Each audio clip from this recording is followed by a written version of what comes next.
أعوذ بالله من الشيطان الرجيم فسبح بحمد ربك وكن من الساجدين واعبد ربك حتى يأتيك اليقين। যাবতীয় প্রশংসা, যাবতীয় গুণগান মহিয়ান আল্লাহ রাব্বুল আলামিনের জন্য, যে আল্লাহ রাব্বুল আলামিনের বিশেষ কৃপায় দয়ায় আরও একটা জুমার দিনে আমরা তার সন্তুষ্টি অর্জনের উদ্দেশ্যে মসজিদে সমবেত হতে পেরেছি।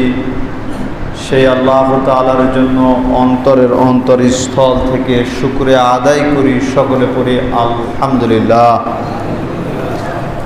শতকোটি দরুদ ও সালাম বর্ষিত হোক শেষ নবী, আখিরি নবী, বিশ্ব মানবতার মুক্তির দিশারি, যার জীবন পদ্ধতিতে আমরা যদি পৃথিবীতে জীবনযাপন করি তবেই পরকালীন জীবনে নাজাত প্রাপ্ত হব, সেই নবীর প্রতি দরুদ ও সালাম বর্ষিত হোক। সকলেই করি সাল্লাল্লাহু আলাইহি ওয়াসাল্লাম। যদিও জুমার দিনে খুব বেশি বেশি দরুদ পাঠ করতে হয়, আমরা এই দরুদ পাঠে সাধারণত অভ্যস্ত নয়। জুমার দিনে বিশেষ বিশেষ কিছু ফজিলত আছে, কিছু আমল আছে, যে আমলগুলো আমাদের করা উচিত। তার একটা গুরুত্বপূর্ণ আমল হচ্ছে জুমার দিন ফজর সালাত আদায় করে তেলাওয়াত করতে হয় সূরা কাহাফ, সূরা কফ না কিন্তু কাহাফ, সূরা কাহাফটা তেলাওয়াত করতে হয়। আপনারা তেলাওয়াতের চেষ্টা করবেন ইনশাআল্লাহ।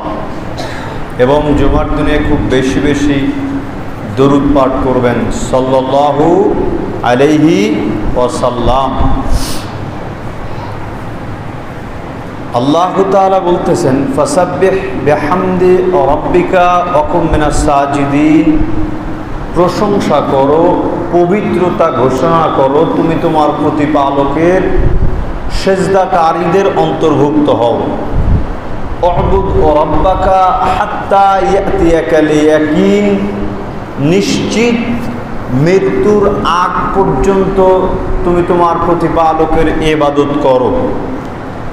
তাহলে অত্র বিবরণীতে আমরা জানতে পারতেছি আল্লাহ তাআলা নিশ্চিত আমার আপনার মৃত্যুর পূর্বেও মৃত্যুর সময়েও ইবাদত করতে বললেন। খুবই গুরুত্বপূর্ণ ব্যাপার। যেই সময় মানুষের জাকানদারি চলে, মানুষের হিতাহিত জ্ঞান থাকে না, বিবেক বুদ্ধি থাকে না, এই সময়টাতেও আল্লাহ তাআলা ইবাদত করতে বলতেছেন।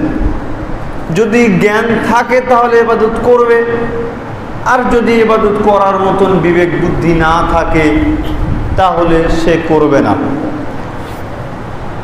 একেবারে মনে করেন যে আমরা দেখি না, অনেক সময় সোশ্যাল মিডিয়াতে আমাদের সামনে কিছু ভিডিও ফুটেজ আসে, আমরা দেখতে পাই। মনে করুন যে একজন ব্যক্তি ট্রেন লাইনে পার হচ্ছে, ট্রেন লাইনে পার হচ্ছে, পার হতে গিয়ে হঠাৎ ট্রেন এসে ওই ব্যক্তি কাটা পড়ে গিয়েছে, শরীরটা দুই ভাগ হয়ে গিয়েছে। তো মনে করুন যে নাভির উপর দিয়ে দুই ভাগ হয়ে গিয়েছে, তো হাত, মুখ, বুক এগুলো তো সব আছেই। তখনও ব্যক্তি মারা যায়নি, তখনও ব্যক্তি মৃত্যুবরণ করেনি। আমি এরকম একটা ভিডিও দেখেছিলাম যেখানে বডিটা কাটা পড়ে গিয়েছে, ওই ব্যক্তি পানি চাচ্ছে, ইশারায় পানি চাচ্ছে, তো তাকে পানি খেতে দেওয়া হলো, কিন্তু সে গিলতে পারল না। তো আমি বোঝাতে চাচ্ছি এটা খুব কঠিন একটা সময়। আমরা নিশ্চিত জানতে পারতেছি যে ওই ব্যক্তিটি কিছুক্ষণ পরে মৃত্যুবরণ করবে। কাটা পড়েছে সঙ্গে সঙ্গে, তো যন্ত্রপাতি শরীরের বেশিরভাগ নাভির উপরে, এই কারণে হয়তো এখনও জীবনটা আছে। রক্ত কমে গেলে, রক্ত বের হয়ে গেলে মারা যাবে। 2 মিনিট, 5 মিনিট, 10 মিনিটের ব্যাপার, মারা যাবে নিশ্চিত। আল্লাহ বলতেছেন নিশ্চিত মৃত্যুর আগ পর্যন্ত তুমি তোমার প্রতিপালকের ইবাদত করো। এই কথাটা কেন বললেন? কারণ এই জীবন তো ক্ষণস্থায়ী। এই জীবনে আমার আপনার শক্তি আছে, আমার শক্তি আছে, আপনার শক্তি নাই। আমার লাঠির জোর আছে, আপনার লাঠির জোর নাই, বিধে আমি লাঠি দিয়ে আপনাকে আঘাত করতেছি। আমি তো আপনার উপরে অন্যায় করে রেখেছি, অবিচার করে রেখেছি। আপনি তো মাজলুম আর আমি জুলুমবাজ। এই বিচারটা কে করবে? আপনি তো পৃথিবীতে প্রতিনিয়ত আমার নিকটে নির্যাতিত হলেন, শোধটা কে তুলে দিবে? এই ফায়সালা হবে মৃত্যুর পরে। এই ফায়সালাটা হবে মৃত্যুর পরে। এই কারণে আল্লাহর নবী বলে দিলেন, আল্লাহ তাআলা বলে দিলেন যে মৃত্যুর আগ পর্যন্ত ইবাদত করো, মৃত্যুর আগ পর্যন্ত জান্নাত পাওয়ার, আল্লাহর সন্তুষ্টি অর্জন করার প্রচেষ্টা চালিয়ে যাও। এখন মৃত্যুর পূর্বে কি ইবাদত করবেন? লাক্কিনু মাউতাকুম লা ইলাহা ইল্লাল্লাহ, বহুদিন বলা আছে হাদিসটি। মৃত্যুর পূর্বে পড়ো লা ইলাহা ইল্লাল্লাহ, মৃত্যুর পূর্বে পড়াও লা ইলাহা ইল্লাল্লাহ। জোর করে না, ফোর্স করবেন না, ধীর গতিতে। সে পড়তে চাইলে পড়াবেন, না চাইলে পড়াবেন না। আপনি আপনার মতো ধীর গতিতে তার আশেপাশে পড়তে পারেন, যাতে তার কানে যায় শব্দটি। সে যদি মুসলমান হয়, তার যদি বিবেক কাজ করে, ও বুঝতে পারবে যে কোনো সময় আমি মৃত্যুবরণ করব, আর মৃত্যুর পরেই আমার আসল জীবন শুরু হচ্ছে। সেই জীবনে যদি আমি আল্লাহকে সন্তুষ্ট করতে না পারি, তবে আমার জীবনটাই বৃথা, পৃথিবীর জীবনও নষ্ট, পরকালীন জীবনও নষ্ট। সে বুঝতে পারবে, এই কারণে সে ইবাদত করবে। আপনি চিন্তা করতেছেন যে না, ওই সময় আর কি ইবাদত করাবো, ওই সময় ইবাদত করাতে আপনার কষ্ট হয়, কিন্তু জোর করে মুখের মধ্যে চামিচে করে চিনি পানি, মিষ্টি পানি, মিষ্টি পানি ঢুকিয়ে দিতে পারেন লাইন ধরে।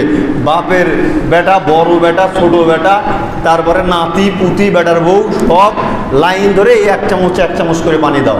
ওর পানি লাগবে কতটুকু, আপনি দিলেন কতটুকু? যতটুকু চাহিদা ততটুকু দিতে হবে। শেষের বাক্যের এই লা ইলাহা ইল্লাল্লাহর ফজিলত কি? মান কান আখিরু কালামিহি লা ইলাহা ইল্লাল্লাহ, আল্লাহর নবী বললেন যার শেষ বাক্য হবে লা ইলাহা ইল্লাল্লাহ, দাখালাল জান্নাহ, সে ব্যক্তি জান্নাতে প্রবেশ করবে। সুবহানাল্লাহ। লা ইলাহা ইল্লাল্লাহর পাওয়ার, ক্ষমতা, গুরুত্ব কত বেশি দেখেন।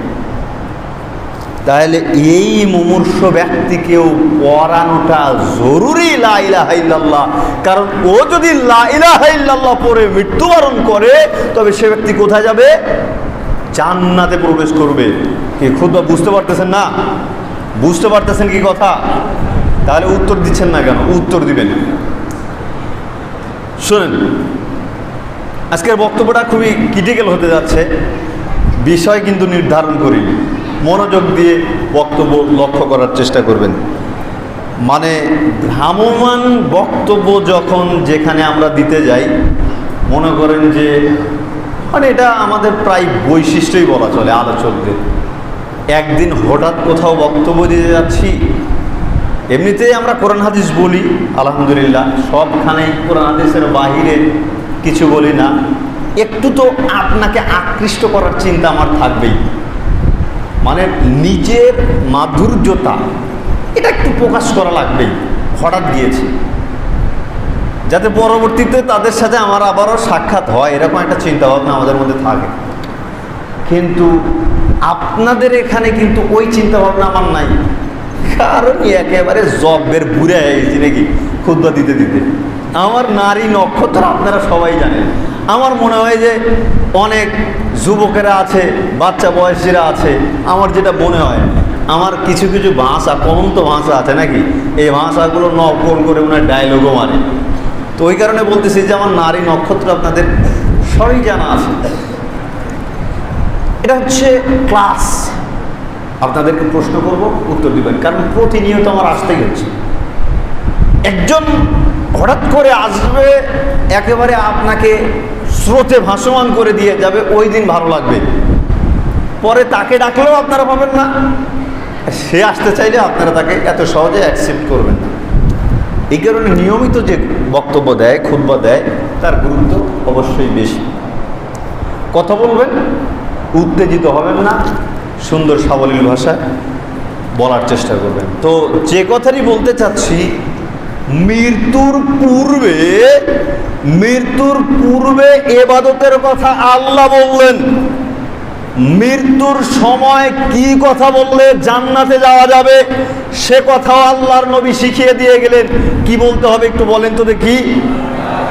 লা ইলাহা ইল্লাল্লাহ, আল্লাহ ব্যতীত কোনো মাবুদ নেই। এই শব্দ, এই বাক্যের, এই কালেমার এত পাওয়ার, এত ক্ষমতা, এটা বলার পরে যদি কেউ মৃত্যুবরণ করে তবে ওই ব্যক্তি জান্নাতি, ওই ব্যক্তির নিকটে আর কোনো বাধা থাকবে না, সুবহান। এই শব্দের পাওয়ার এত বেশি। আপনারা জিকির করেন না, যেই বা দুই একজন জিকির করে, এরা কি পার্টি বলেন তো? হুক্কু পার্টি নাকি? হু হু হু নানান রকম জিকির করে, কিন্তু আমরা জিকির করতে নিষেধ করি। এইগুলা জিকির, তো নিষেধ শুনতে শুনতে আপনারা একেবারে জিকির করা বাদই দিয়ে দিয়েছেন। জিকির করতে হবে। আল্লাহর নবী বললেন, আফজালুজ যিকরি লা ইলাহা ইল্লাল্লাহ, সবচাইতে উত্তম জিকির হচ্ছে লা ইলাহা ইল্লাল্লাহ, সুবহানাল্লাহ। তাহলে এই জিকিরটা করতে হবে। অন্তত যদি উচ্চ স্বরে না পারেন, ঘুমানোর সময় মনে মনে পড়বেন লা ইলাহা ইল্লাল্লাহ, ঠোঁটটা নড়াবেন লা ইলাহা ইল্লাল্লাহ, লা ইলাহা ইল্লাল্লাহ, পড়তে পড়তে ঘুমিয়ে গেলেন। ফলাফল কি? ঘুমের মধ্যে মারা গেলে কোথায় যাবেন? জান্নাতে চলে যাবেন ইনশাআল্লাহ। এই কারণে লা ইলাহা ইল্লাল্লাহ পড়তে হবে। একেবারে উঠতে বসতে তাসবিহ গণনা করতে হবে, সুবহানাল্লাহ, আলহামদুলিল্লাহ, আল্লাহু আকবার, ইন্না লিল্লাহি, বলতে হবে, অভ্যস্ত হতে হবে। যেই কথাটি বলতেছিলাম সেটা হচ্ছে, মৃত্যুকালীন সময়েও কি ইবাদত করতে হবে আল্লাহর নবী আমাদেরকে স্পষ্টভাবে জানিয়ে দিলেন। কি করলে নাজাত পাবো সেটাও জানিয়ে দিলেন।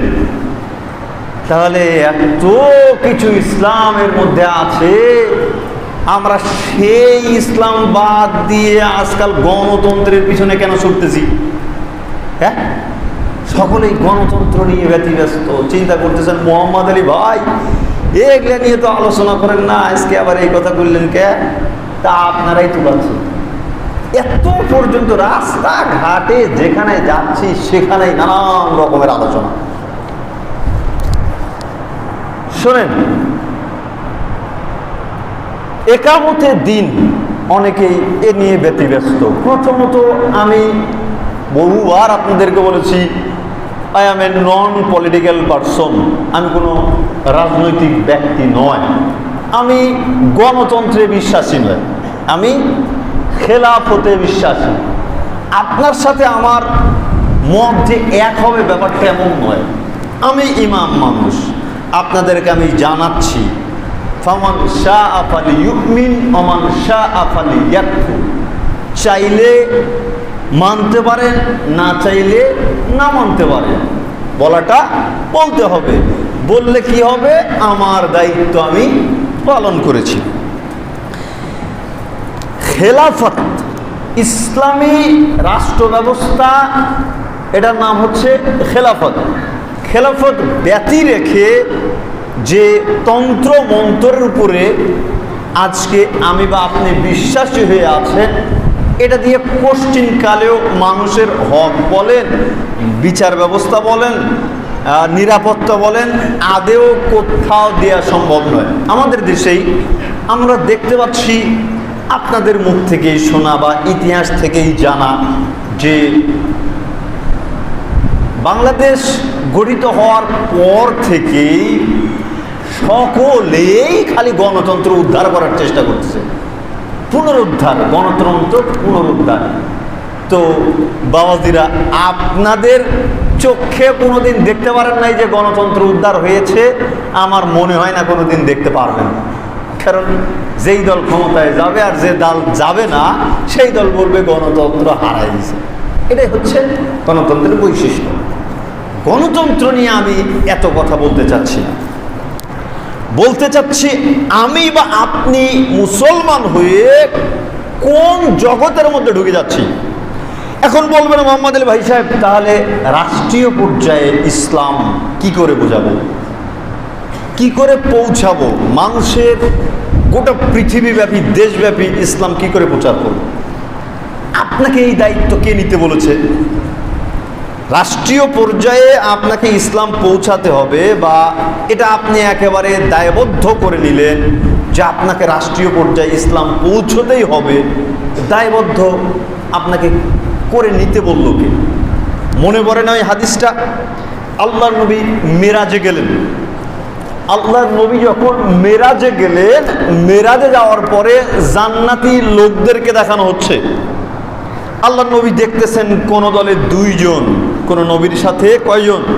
2 জন। মানে একজন নবী সারা জীবন দাওয়াতি কাজ করে করে কয়জনকে সুপথপ্রাপ্ত করেছেন? মাত্র 2 জন। আর একজনের দিকে লক্ষ্য করে দেখেন, মাত্র 1 জন। কয়জন? 1 জন। আর একজনের দিকে লক্ষ্য করে দেখে 1 জনও নাই।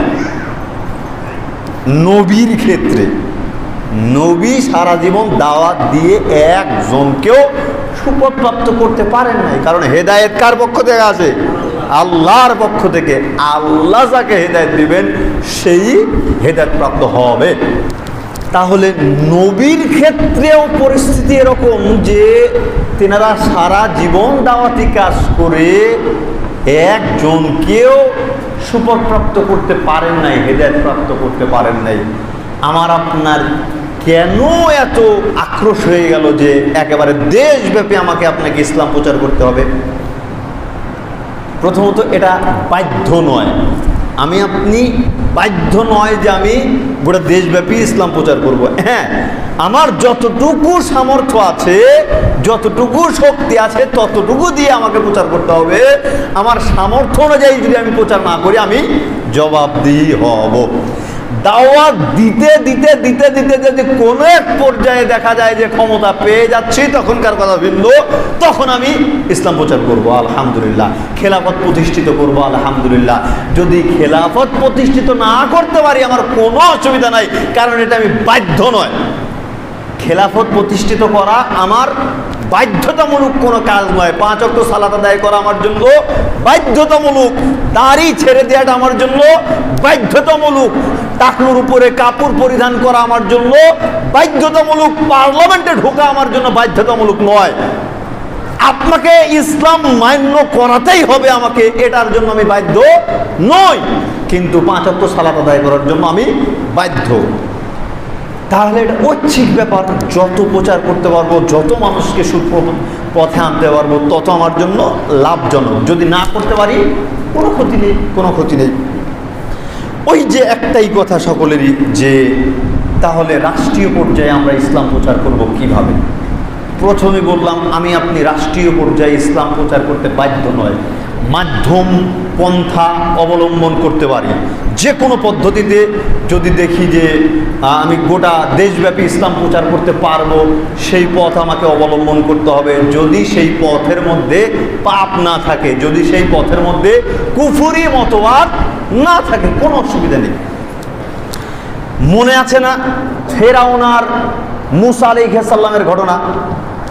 তৎকালীন সময়ের ফেরাউন এবং মূসার সময়ের শক্তিশালী ব্যক্তি কে বলেন তো? ক্ষমতাধর ব্যক্তি কে? হ্যাঁ, ফেরাউন। তৎকালীন সময়ের সবচাইতে শক্তিশালী ব্যক্তি ছিলেন ফেরাউন। সে নিজেকে আল্লাহ বলে দাবি করেছেন, নাউজুবিল্লাহ, আস্তাগফিরুল্লাহ। এর সিংহাসন হারানোর ভয়ে যত পুত্র সন্তান জন্মগ্রহণ করত, পুত্র সন্তানদেরকে হত্যা করে ফেলত। এত খারাপের খারাপ। তো ফেরাউনকে মেরে দিলে মূসা আলাইহিস সালাম তার সিংহাসন দখল করে ফেলতে পারতেন না? পারতেন। ফেরাউন কি মরেছিল না? মরেছিল তো নাকি? ফেরাউন মরেছিল। ফেরাউনের দলবল সহকারে মূসা আলাইহিস সালামকে যখন আক্রমণ করা হলো, মূসা আলাইহিস সালাম দৌড়াচ্ছিলেন। দৌড়াতে দৌড়াতে তার সম্প্রদায় নিয়ে সামনে যখন দেখলেন যে সাগর, বাহারে কুলজুম যেখানে ডুবে গিয়েছিল, সেখানকার নাম হচ্ছে বাহারে কুলজুম। এই সাগরের তীরবর্তী যখন হলেন, তার লোকজন বলে উঠলো, আমরা শেষ হয়ে গিয়েছি, আমাদের আর বাঁচার পরিস্থিতি নেই, আমরা ফেরাউনের হাতে ধরা পড়ে গিয়েছি। মূসা আলাইহিস সালাম বললেন, কাল্লা, না, কখনোই নয়, কখনোই নয়, সায়াহদিনী, আল্লাহ সুবহানাহু ওয়া তাআলা আমাদের সাথে আছেন, অবশ্যই তিনি আমাকে পথ দেখাবেন, আমার উদ্ধার হওয়ার জন্য রাস্তা তৈরি করে দিবেন। মূসা আলাইহিস সালাম এই কথা বললেন। তখন আল্লাহ তাআলা সিদ্ধান্ত জানিয়ে দিলেন, মূসা, তোমার হাতে যে লাঠি আছে, লাঠি দ্বারা পানিতে আঘাত করো। পানিতে আঘাত করা হলো, পানি দুই ভাগ হয়ে গেল, রাস্তা তৈরি হয়ে গেল, পার হয়ে গেলেন, ফেরাউন ডুবে গেল। ফেরাউন যখন সাগরের মাঝখানে, মূসা আলাইহিস সালাম তার সম্প্রদায় নিয়ে উপরে উঠে গিয়েছেন, তীরে উঠে গিয়েছেন, তারা যখন মাঝখানে, তখন তারা ডুবে সদল বলে মারা গিয়েছেন। সুবহানাল্লাহ। তাহলে ফেরাউন সদল বল নিয়ে ডুবে মারা গেল, ফেরাউনের সিংহাসন পরিচালনা করার মতো আর ফেরাউনের লোকজন থাকলো? ফেরাউনের সোল বল কেউ আসিল? কেউ আসিল না। অটোমেটিক মূসা আলাইহিস সালাম কিন্তু উত্তরাধিকারী হয়ে গিয়েছেন, কারণ শক্তিধর তখন ফেরাউনের পরে কে? মূসা আলাইহিস সালাম। মূসা আলাইহিস সালাম পারতেন না সিংহাসন দখল করে মানুষের মাঝে, আজ থেকে আমি যা বলবো তোমরা তাই করবে, পারতেন না। পারতেন না করে কি করলেন? চলে গেলেন বালুর চরে। বালুর চরে ঘুরে বেড়াচ্ছেন, বালুর চরে ঘুরে বেড়াচ্ছেন। এই জায়গায় ঘুরতে ঘুরতে অনেকগুলো কাহিনী ঘটে। এই জায়গায় ঘুরতে ঘুরতে যখন তুর পর্বতে গেলেন, তুর পর্বতে যাওয়ার পরে এই মূসা আলাইহিস সালামের সম্প্রদায়ের মধ্যে একজন ব্যক্তি থাকে, যার নাম থাকে সামরি বা সামারি, এরকম একজন নাম। এই সামরি বাছুর পূজা শুরু করে দেন, বাছুর পূজা শুরু করে দেন। যেই বাছুর পূজার চিন্তাভাবনা বর্তমান ইসরায়েলিদের মধ্যে আছে, লাল বাছুরের পূজা করবে, যেই বাছুরের মধ্যে কোনো রকম লাল পশম ব্যতীত আর কোনো পশম নেই। এই বাছুরকে তারা জীবন্ত পুড়াবে, পুরানোর পরে সেই ছাইগুলো নিজেদের শরীরে মেখে তারা নাকি পবিত্র হবে। জোরে সরে বলুন নাউজুবিল্লাহ। এটা হচ্ছে ইসরায়েলিদের আকাঙ্ক্ষা। এখান থেকেই বাছুর পূজা শুরু হয়। এখান থেকেই আপনার মূসা আলাইহিস সালামকে নির্দেশ করা হয়, যাও ফিলিস্তিন দখলে নাও, মসজিদে আকসা তোমরা শাসন করো। 20 জন ব্যক্তিকে প্রেরণ করা হয় তাদের গতিবিধি দেখার জন্য। 20 জন ব্যক্তি দেখতে যায়, পরিদর্শন করতে যায়, গতিবিধি লক্ষ্য করতে যায়। যাওয়ার পরে দেখতে পায় এত বড় বড় মানুষ, বিশাল বিশাল মানুষ, এদের সাথে যুদ্ধ করা কোনোভাবেই সম্ভব নয়। তখন ওই 20 জনের মধ্য থেকে অনেকেই বলল যে এই খবরটি প্রকাশ করা যাবে না, প্রকাশ করা যাবে না, তখন আমরা গোপনেই রাখবো, এরকম চিন্তা ভাবনা করে ফিরে আসে। ফিরে আসতে আসতে খবরটা পাবলিশড হয়ে যায়। পাবলিশ হয়ে যাওয়ার পরে জনগণ তখন বলে ওঠে, হে মূসা, তুমি আর তোমার ভাই হারুনই যুদ্ধ করোগা, কিন্তু আল্লাহর নির্দেশ ছিল কি, তোমরা আক্রমণ করো, বিজয় দিবে কে? আল্লাহ বিজয় দিবেন। ওখানে কি আছে, বাঘ আছে না ভাল্লুক আছে, সেটা দেখার ব্যাপার নেই। আল্লাহ যা হুকুম করেছে তোমরা তাই পালন করো। কিন্তু সেটা হয় না। মূসা আলাইহিস সালাম নিজ সম্প্রদায়ের উপরে ক্ষিপ্ত হয়ে ওঠেন, রাগান্বিত হয়ে ওঠেন। মূসা আলাইহিস সালামের অন্তর ব্যথিত হয়ে থাকে যে মসজিদে আকসা বিজয় করতে পারলেন না। মূসা আলাইহিস সালামের মৃত্যুবরণের পর ইউশা বিন নুন নামে একজন নবী হন। ওই যে 20 জন লোক গিয়েছিলেন পরিদর্শনের জন্য, এই 20 জনের একজন নবী হচ্ছেন ইউশা বিন নুন, যেটা পরবর্তীতে নবী হয়। এই ইউশা বিন নুনের নেতৃত্বে মসজিদে আকসা বিজয় হয়। মূল কথা হচ্ছে মূসা আলাইহিস সালাম সিংহাসন ক্ষমতা না নিয়ে বালুর চরে ঘুরে বেড়াচ্ছেন। আপনি ক্ষমতা নিয়ে আর এত চিন্তায় চিন্তিত কেন? ক্ষমতা নিলে কি হবে বুঝতে পেরেছেন? আমার দায়িত্ব নিতে হবে। হিন্দু আছে, তার দায়িত্ব নিতে হবে। বৌদ্ধ আছে, তার দায়িত্ব নিতে হবে।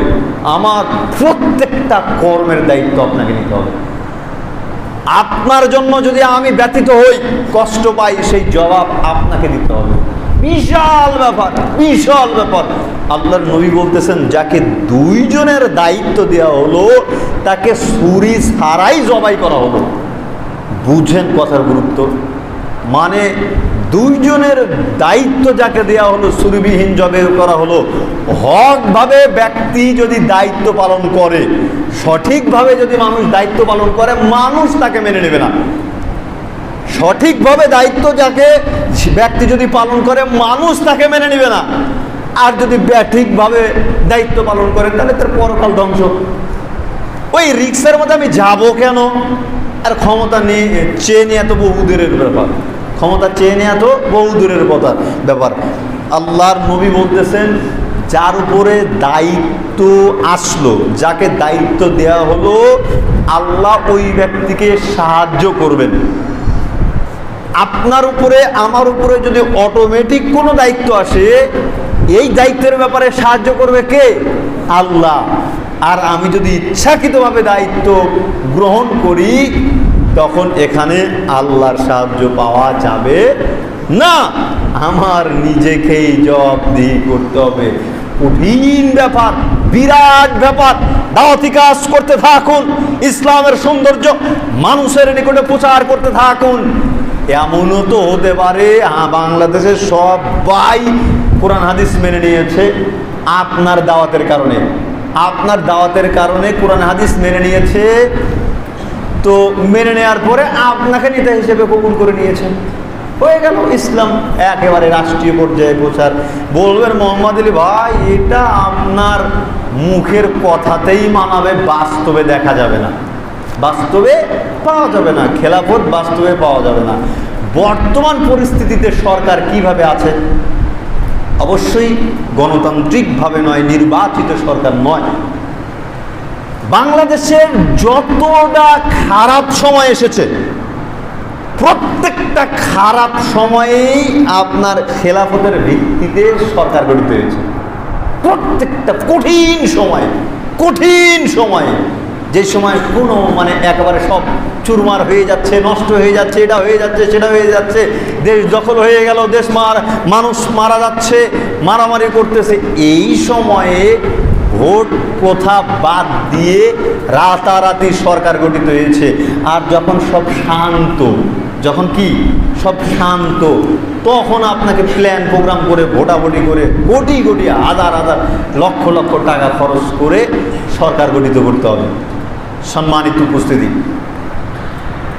নিজেকে প্রশ্ন করুন যে আপনার অস্তিত্ব কোথায়?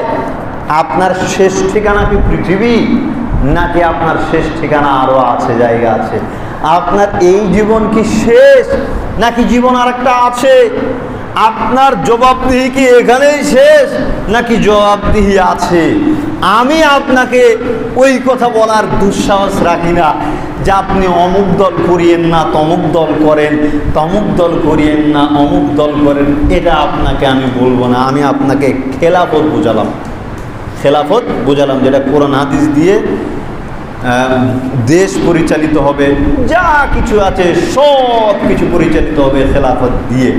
এখন প্রশ্ন একটাই যে আমরা ঢুকবো কি করে? এখন তো আমাদের ঢোকার রাস্তাই নাই, ঢোকার রাস্তাই নাই। যে সিচুয়েশন তৈরি হয়েছিল, তো সেই সিচুয়েশনে ধরেন যারা সরকার গঠিত করেছিল, তারা যদি ওই সময় চিন্তা ভাবনা করতো আমরা আর চাই না এই গণতন্ত্র, কুফরি মতবাদ, আমরা চাই খেলাফত, খেলাফত যদি সেই সময় তারা চেষ্টা করতো, প্রতিষ্ঠিত হয়ে যেত। চিন্তা আসে নাই, কারণ কি? ওরা জানেই না খেলাফত কি জিনিস। ওরা মনে করছে গণতন্ত্রের মাধ্যমেই শান্তি প্রতিষ্ঠিত হবে। আপনাকে আমি যদি জিজ্ঞেস করি, আপনি বিনা বাক্যে বিনা শর্তে বলবেন অবশ্যই অবশ্যই গণতন্ত্রের চাইতে হাজার গুণে উত্তম খেলাফত, আপনি বলবেন।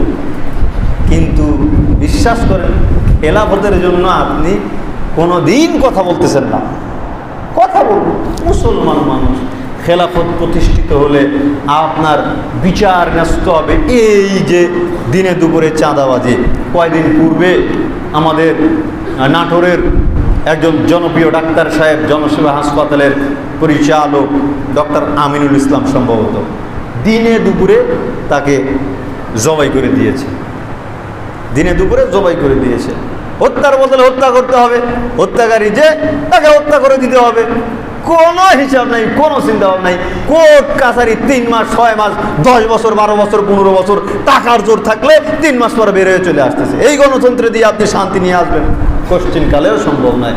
কোরআন এবং সহিহ হাদিস ব্যতীত পৃথিবীর ইতিহাসে, কোরআন এবং সহিহ হাদিস ব্যতীত পৃথিবীর ইতিহাসে কোথাও শান্তি প্রতিষ্ঠিত হয়নি, আজীবনেও হবে না, আজীবনেও হবে না। আর মুসলমানরা যদি কোরআন এবং সহিহ হাদিস ব্যতীত রেখে অন্য কোনো মাধ্যম দিয়ে শান্তি খুঁজে শান্তি পাওয়া তো হুজুরের কথা, বরং অধীর গহ্বর নিমজ্জিত হবে।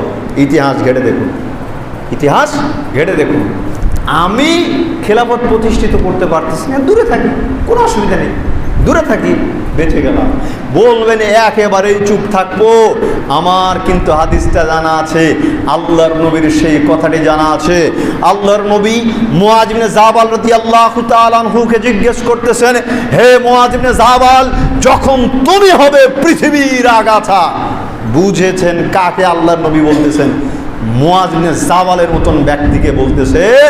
মুআয ইবনে জাবাল, যখন তুমি হবে পৃথিবীর আগাছা, জঙ্গল, ময়লা আবর্জনা, মুআয ইবনে জাবালের মতো একজন সাহাবীকে বলতেছেন তুমি যখন হবে পৃথিবীর জঙ্গল, হে মুআয ইবনে জাবাল, তখন তুমি কি করবে? আপনি তো বলতেছেন যে বাহিরে বের হলে পাপ আর পাপ, পাপ আর পাপ। মোহাম্মদ আলী ভাই, আমাকে অবশ্যই অবশ্যই এমন কিছু করতে হবে যেখানে এখান থেকে পাপ মুক্ত হয়ে যায়। আপনি এটাকে বাধ্যতামূলক করে নিয়েছেন। তো আমি নিষেধ করতেছি না, আপনি বাধ্যতামূলক না, আপনি মাধ্যম অবলম্বন করেন, হালাল পন্থায় আগান। আপনি বলতেছেন না, যে কোনো মূল্যে মেরে হোক, কেটে হোক, গোপনে হোক, চুপে হোক, আমাকে ইসলাম প্রতিষ্ঠিত করতেই হবে। আপনি এরকম চিন্তা করতেছেন। তো আমি আপনাকে বুঝ দেওয়ার পরে বলতেছেন তাহলে কি করব? আপনি তো বলতেছেন না চুপে চাপেই কাজ করতে থাকেন, না কি করব? তাদের জন্য মানে এটা হচ্ছে ভালো মানুষের লক্ষণ, যারা বলতেছে এই পর্যায়ে কি করব, না ইসলাম প্রতিষ্ঠিত করতে পারতেছি, না চুপ থাকতে পারতেছি, করবোটা কি? তাদেরকে লক্ষ্য করে ওই কারণেই বলছিলাম যে আমার তো মনে আছে আল্লাহর নবী মুআয ইবনে জাবালকে বলতেছেন, হে মুআয ইবনে জাবাল, যখন তুমি হবা পৃথিবীর আগাছা তখন তুমি কি করবা? একাধিক বিবরণীতে হাদিসটি পাওয়া যায়। তখন মুআয ইবনে জাবাল রাদিয়াল্লাহু তাআলা বলতেছেন, আল্লাহর নবী, সমস্যা যেহেতু আপনি বলতেছেন, সমাধান আপনিই বলেন।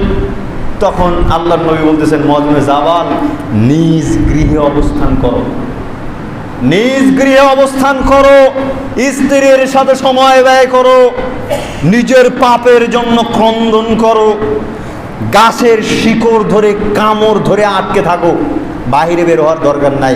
আর এখানে দেখেন স্ত্রীকে অবমূল্যায়ন করেন। তো মা বোনদের কথা মনে হয়ে গেল। মসজিদে ঢোকার সঙ্গে সঙ্গে একটা নিউজ পেয়েছি, সেটা হচ্ছে মা বোনেরা নাকি গল্প গুজব করে নামাজ পড়তে এসে। আস্তাগফিরুল্লাহ ওয়া আতুবু ইলাইহি। এই কাজ করবেন না। এই গল্প গুজবের আরও একটা কারণ হচ্ছে সেখান থেকে নাকি কোনো আলোচনা ভালোভাবে শোনা যায় না মাইকের ডিস্টার্বের কারণে। আজকে খুতবা শেষে কোনো এক ওয়াক্তে দায়িত্বশীলেরা এখান থেকে মাউথপিস চালাবেন, ওখানে লক্ষ্য করবেন যে কথা স্পষ্ট বোঝা যাচ্ছে কিনা। যদি বোঝা না যায় আগামী জুমা আসার পূর্বেই অবশ্যই এই সেটআপগুলি ঠিক করে নেবেন ইনশাআল্লাহ। তাহলে মা বোনদেরকে অবহেলা করেন, তাই না? দেখেন কঠিন পর্যায়ে, একেবারে কঠিন পর্যায়ে, যেই সময় আল্লাহর নবী মুআয ইবনে জাবালের মতন সাহাবীকে বলতেছেন বাহিরে বের হইও না, গৃহে থাকো, কার সাথে সময় ব্যয় করো? কার সাথে সময় ব্যয়ের কথা বললাম? কার সাথে? আর স্ত্রীকে মারবেন? ও স্ত্রীর কথা বলতে লজ্জা হচ্ছে নাকি ইতস্তবোধ হচ্ছে? স্ত্রী তো মানুষ মনে করেন না। একেবারে কথা শুরু হলে বলে ওঠেন কি হাত থাকতে মুখ দিয়ে কথা বলবো, মানে কথার আগেই মার সাবধান, সতর্ক হয়ে যান, সাবধান, সতর্ক হয়ে যান। আপনাকে অবশ্যই আপনার স্ত্রীর ব্যাপারে জবাবদিহি করতে হবে। এই কঠিন সময়ে আল্লাহ সুবহানাহু ওয়া তাআলা আপনার জন্য সঙ্গী হিসেবে আপনার স্ত্রীকে রেখেছেন। সুবহানাল্লাহ, আলহামদুলিল্লাহ। এই স্ত্রী পারে আপনাকে পাপ থেকে রক্ষা করতে, স্ত্রী পারে একেবারে বাহিরের কোলাহল থেকে আপনাকে শান্তিতে, নিরাপদে তার আঁচলের নিচে, তার গৃহের মধ্যে রাখতে, আপনাকে শান্ত করে রাখতে পারে আপনার স্ত্রী, অন্য কেউ পারে না। সুতরাং স্ত্রীকে মূল্যায়ন করার চেষ্টা করুন যথাযথভাবে। এবং সম্মানিত উপস্থিতি, সকলকে উদাত্ত আহ্বান জানাচ্ছি, যে যাই করেন একেবারে ইসলাম প্রতিষ্ঠিত করতে গিয়ে, ক্ষমতা প্রতিষ্ঠিত করতে গিয়ে, আপনার আকীদা প্রতিষ্ঠিত করতে গিয়ে একজন নিরীহ মানুষকে কষ্ট দিয়েন না। নিরীহ মানুষকে যদি কষ্ট দেন, আপনার জবাবদিহি কিন্তু করতে হবে। আপনার অবশ্যই জবাবদিহি করতে হবে।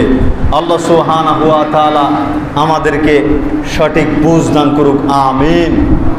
শুনলে অনেকেই কষ্ট পাবেন। দেখেন, ছবি মূর্তি অঙ্কনকারী, তৈরিকারী, সম্মানকারী সকলেই ক্ষতিগ্রস্ত।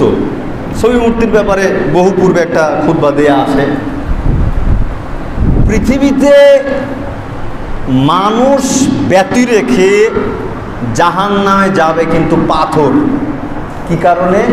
এই পাথর দিয়ে মূর্তি তৈরি করা হচ্ছিল। এই কারণে যে সমস্ত মূর্তির পাথর আছে এগুলোকে জাহান্নামে দেওয়া হবে, জ্বালানি ভাবে দেওয়া হবে। যে তৈরি করেছে তার সামনে জাহান্নামে দেওয়া হবে আর বলা হবে, তুই একে তৈরি করেছিলি, দে জান দে, এর মধ্যে জীবন দে। পারবে না। তাকে অপমানিত করার জন্য তুই আকার দিয়েছিলি, সুরত দিয়েছিলি, জান না, জীবন দিতে পারিস নাই। তোর সামনে তোর তৈরিকৃত মূর্তিকে জাহান্নামের মধ্যে নিক্ষেপ করলাম, তাই না? তাহলে এই মূর্তি তো আমরা আপনারাই ভেঙেছি, তাই না? এখন এক দলের মূর্তি ভাঙা হয়ে গিয়েছে, এখন আমি বা আপনি আবার খাড়া করার জন্য প্রস্তুত। এই দল ভাঙা বন্ধ হবে, আর এক দল দাঁড়াবে। এটাই হচ্ছে গণতন্ত্র। তো ইসলাম কি জানে? ইসলাম কি মানে? প্রতীকী তৈরি করতে পারেন বিভিন্ন জায়গায়। গাছগাছরা যেগুলো জীবন আছে, চলাচল করতে পারে না, সৌন্দর্য তৈরি করতে পারেন। পাবলিকের টাকা নিয়ে ব্যক্তিকে মানুষের সামনে বড় করে উপস্থাপন করা। সম্মানিত উপস্থিতি, যাই হোক, মনে অনেক কিছুই বলে ফেললাম, মনে কষ্ট নিয়েন না। অবশ্যই আমার আপনার উপকারের জন্যই বলেছি। এমন দিগ্ভ্রান্তভাবে প্রগতির চোটে ভাসমান হয়ে উঠিয়েন না যে আপনার পরকাল ধ্বংস হয়ে যায়।